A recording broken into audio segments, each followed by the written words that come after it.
నువ్వు? అరే ఎవరైనా నువ్వు? ఏంటిది? నేనెవరినైతే నేను దీన్ని మాత్రం కాళ్ళు పట్టుకోవడం అంటారు. అది తెలుస్తూనే ఉంది, ఎందుకు పట్టుకున్నావులే? అరే నువ్వు అప్పారావు? నేనే అప్పారావుని, అప్పుల్లో ఉన్నవాడిని. ఎంత తిప్పలు పడ్డా డబ్బులు చేతికి చిక్కవని తెలుసుకున్నవాడిని. ఆ పెద్ద ఆయన నన్ను ఉద్యోగం నుంచి పీకేసి పీకబట్టి బయటికి గెంటేశాడు. గోదావరి తప్ప ఏ దారి కనిపించట్లేదు. అందుకే మన యూనియన్లో చేరి పనిచేద్దామని వచ్చా. నీలాంటి అబద్ధాల కొరకు యూనియన్ ఆఫీస్లో స్థానం లేదు. అయినా అప్పారావు, పనిలో అబద్ధాలు ఆడటానికి నాటకాలు ఆడటానికి సిగ్గు లేదు నీకు? సిగ్గు కంటే ముందు ఆకలి. అందుకే అడ్డమైన గడ్డి కరవాల్సి వచ్చింది. ఇక మీదట ఒక గట్టి నిర్ణయం తీసుకున్నా. పనే దేవుడిని నమ్మి భక్తిగా పనిచేయాలనుకుంటున్నా. నువ్వు చేయాలనుకుంటున్నావు సరే, ఇక్కడ పని ఉండొద్దు. నేను ఆ కూపీ లాగే వచ్చా.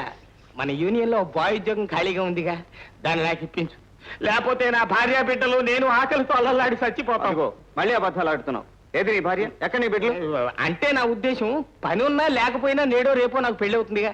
పెళ్లి అయితే పెళ్ళ ఉంటుంది కదా, పెళ్ళ ఉంటే పిన్నీసి గుర్తుల్లా పిల్లలు పుట్టుకొస్తారు కదా. అందుకని అలా అన్నా. ఆ ఉద్యోగం నాకు ఎలాగైనా ఇప్పించు. నిన్నే కులదైవంగా భావించి పూజించుకుంటా. నా పుట్టబోయే పిల్లలందరికీ కృష్ణ కృష్ణ కృష్ణ. సరే, ఉద్యోగం ఇస్తే ఏ నిశ్చయం చేయకుండా సరిగుంటా? చేయను. రా లోపలికి. యూనియన్ జిందాబాద్. ఇందు మూలముగా యాజమాన్యమునకు తెలియజేయనదేమనగా, అంటే మీకు నాకు అన్నమాట అండి. ఈ క్రింద మేము పొందుపరచిన కోర్కెలను తీర్చని ఎడల మా వర్కర్స్ ట్రేడ్ యూనియన్ తరఫున తగు చర్యలు తీసుకుందుము. చూసారా ఎలా బెదిరిస్తున్నారో? ఏదో టీనో కాఫీనో తీసుకున్నట్టు చర్యలు తీసుకుంటారట. చర్యలు. ఆ డిమాండ్స్ చదవయా, మధ్యని కామెంట్స్ ఆపి. ఇన్నేళ్లుగా మాకిచ్చినట్టుగా మీ లెక్కల్లో ఉన్న బోనస్ మాకు వెంటనే అందజేయాలి. పని సమయంలో యాక్సిడెంట్ లో కాలు పోగొట్టుకున్న వర్కర్ రంగన్నకి తగిన నష్టపరిహారం ఇవ్వాలి. కొంతమంది ఉద్యోగుల్ని పనిలోని తీసేయడానికి గల కారణాలేమిటో తెలియజేయాలి. What non sense! నా దగ్గర పనిచేసేవాడిని తీసేసే హక్కు నాకు లేదా? వీళ్ళ పర్మిషన్ తీసుకుని నేను ఉద్యోగంలో తీసేయాలా? వెనకటికి ఎవరో పెద్ద క్యాపిటలిస్ట్ అన్నట్టుందండి ఇది. ఏమిటది? కట్టుకున్న పెళ్ళాన్నైనా జీవితంలోంచి తీసేయటం సులభం, కానీ ఒక్కసారి ఫ్యాక్టరీలో పెట్టుకున్న వర్కర్ని తీసేయటం మాత్రం దుర్లభం అన్నాడండి. దుర్లభమా? ఎలా దుర్లభం నేను చూస్తాను. సోదరులారా, మనం ఎన్నో ఏళ్లుగా యజమాని రంగారావు గారి దగ్గర పనిచేస్తున్నాం. ఆయన మన కష్ట సుఖాలు గమనిస్తూ కన్న బిడ్డలాగా చూసుకుంటున్నారు. ఆయన మనకేం అన్యాయం చేశారని, ఏం లోపం చేశారని, ఎందుకు మీరు ఈ సమ్మె చేయాలని చూస్తున్నారు? మీరు నా తమ్ముడు కృష్ణ చెప్పిన మాటలు నమ్మి అర్థం లేని అడ్డుదారిని పడుతున్నారు. కృష్ణ నా తమ్ముడే కావచ్చు, అయినంత మాట్లాడ వాడు చేసేది సబబు అని నేను ఒప్పుకోను. వాడు మన బ్రతుకుల్ని అగాధంలోకి లాగాలని చూస్తున్నాడు. మీరు వాడి మాట నమ్మొద్దు.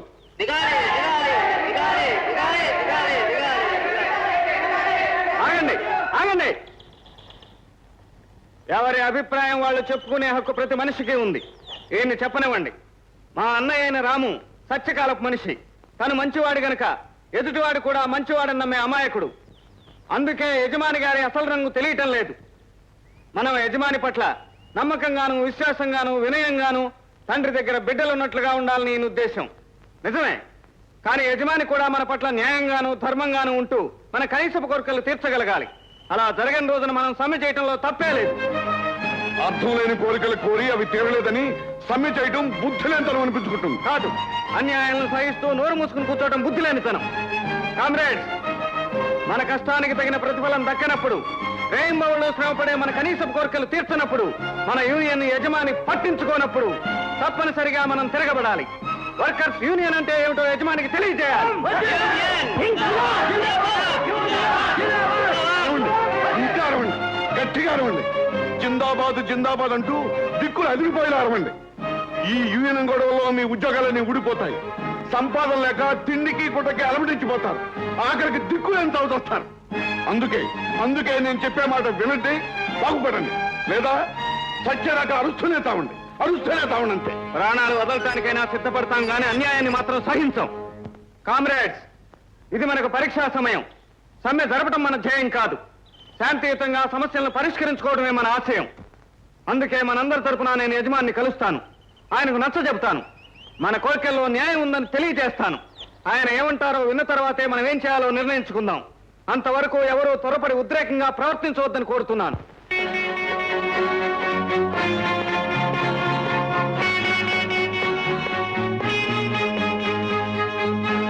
నమస్తే రంగారావు గారు. యూనియన్ లీడర్ గారా? ఏమిటిలా దయచేశారు? కార్మికుల తరపున సంప్రదింపులు జరపడానికి. సంప్రదింపులు జరపాలంటే ముందు మీ యూనియన్ రద్దు చేయాలి. ఆ తర్వాత ఏ మాటలైనా. ఎందుకండి అంత కక్షగా మాట్లాడతారు? దానివల్ల ఎవరికీ ప్రయోజనం ఉండదు. యూనియన్ని రద్దు చేయడం అనేది జరగని పని అని మీకు తెలుసు, మాకు తెలుసు. ఈ విషయంలో మీ మొండి పట్టుదలతో వర్కర్స్ స్ట్రైక్ చేసే పరిస్థితి మాత్రం కల్పించకండి. స్ట్రైక్ చేస్తారా? స్ట్రైక్ అయితే నేను నీతో మాట్లాడాల్సిన పనే లేదు. మా లాయర్ మాట్లాడతాడు. వెళ్ళు. అవును, లాయర్లను పెట్టి కోర్టులకు ఎక్కి కార్మికులను అణచడానికి మీకు కావలసినంత డబ్బు ఉంది. కానీ మా కార్మికులకు డబ్బు లేదు, వ్యవధి లేదు. మేము కోట్లు కోరటం లేదు సార్, లక్షలు అడగటం లేదు. ఖరీదైన బంగళాల్లో బ్రతకాలని అనుకోవటం లేదు. మేడలు, కార్లు, విందులు, విలాసాలు కావాలంటం లేదు. మా కష్టానికి సరైన ప్రతిఫలం ముట్ట చెప్పమంటున్నాం అంతే. రంగారావు గారు, సమ్మె చేసే హక్కు ప్రతి కార్మికుడికి ఉంది. అయినా సమ్మె చేయాలని ఏ కార్మికుడు సరదా పడ్డు. వేరే గత్యంతరం లేకపోతే తప్ప సమ్మెకు సిద్ధపడ్డు. ఎందుకో తెలుసా? ఒక్కరోజు జీతం రాకపోతే ఏ కార్మికుడు ఇంట్లోనూ పొయ్యి రాదు, ఇల్లు గడవదు. సమ్మె జరిగిన నాళ్ళు ఇంటెల్లపాది పస్తులతో మలమల మాడిపోవాలి. అంతేగాక ఈ సమ్మె వల్ల మీకు గాని, మాకు గాని, ప్రభుత్వానికి గాని ఎవరికి ఏమాత్రం మేలు జరగదు. అందుకని సమ్మె చేస్తేనే గాని గత్యంతరం లేని పరిస్థితులు కల్పించొద్దని కార్మికులందరి తరపున మిమ్మల్ని వేడుకుంటున్నాను. Non sense. మీరు సమ్మె చేస్తే నేను లాకౌట్ డిక్లేర్ చేస్తాను. పోలీసులు పిలిపిస్తాను, జైలుకి పంపిస్తాను. అప్పుడు చూపిద్దురు కానీ మీ కార్మికుల ప్రతాపం. రంగారావు గారు, కార్మిక శక్తి ఒక మహాసముద్రం లాంటిది. కెరటాలు కాళ్ళ దగ్గర పడుతున్నాయి కదా అని సముద్రాన్ని తేలిగ్గా భావించకూడదు. అది ఉప్పొంగి ఉరికితే మహానగరాలు కూడా నేలమట్టం అయిపోతాయని గుర్తుంచుకోండి. సంప్రదింపులతో పరిష్కారం చేద్దామని నేనొస్తే ఎదిరింపులతో లొంగదీద్దామని మీరు చూస్తున్నారు. ఇక లాభం లేదు. రంగారావు గారు, కార్మిక లోకం ఒక మహాశక్తిలా నిలబడుతుంది. కదలి వచ్చే జగన్నాథ రథచక్రాల్లా మహోద్ధృతంగా ముందుకు సాగిపోతుంది. జాగ్రత్త. కామ్రేడ్స్, మనం చావో బ్రతుకో తేల్చుకోవాల్సిన సమయం వచ్చింది. ఒక్క పూట తిండికి కూడా గతిలేని ఈ పేద కార్మికులు తన్నేమీ చేయలేరనే గర్వం యజమానిలో ప్రవేశించింది. అందుకే మన కనీస కోరికలను కూడా ఖాతరు చేయటం లేదు.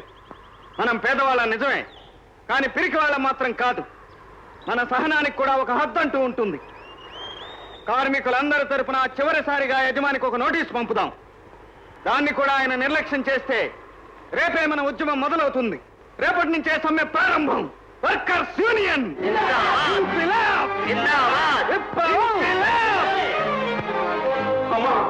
రేపు నుంచి నీకు మిగిలేదు ఒకటే కొడుకమ్మా. అవును చిన్న, రేపుతో మా అమ్మకు చిన్న కొడుకు, నాకు తమ్ముడు ఉండదు.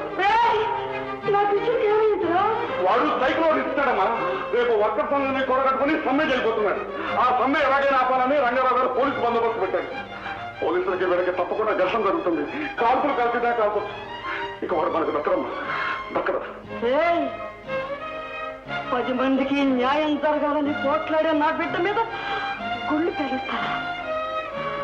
అందరి కడుపుకి అన్నం దక్కాలని ఆవేదన పడే నా బిడ్డని కాల్చి చంపుతారా? వీల్లేదు, అలా జరగటానికి వీల్లేదు. అందుకే నేను వాడికి ముందుగానే చెప్పానమ్మా, ఈ యూనియన్ సమ్మెలు పేదవాళ్ళ ప్రాణం మీదకి వస్తాయి కానీ పెద్దవాళ్ళకి నష్టం కావమ్మా. వాళ్ళ గొడవలకు వెళ్ళొద్దన్నాను. కానీ ఏమిటా నువ్వు మాట్లాడేది? న్యాయం కోసం పోట్లాడటం తప్ప, అన్యాయాన్ని ఎదిరించడం పాపమా? ఆ కాల్చి చంపే వాళ్ళు పాపించడం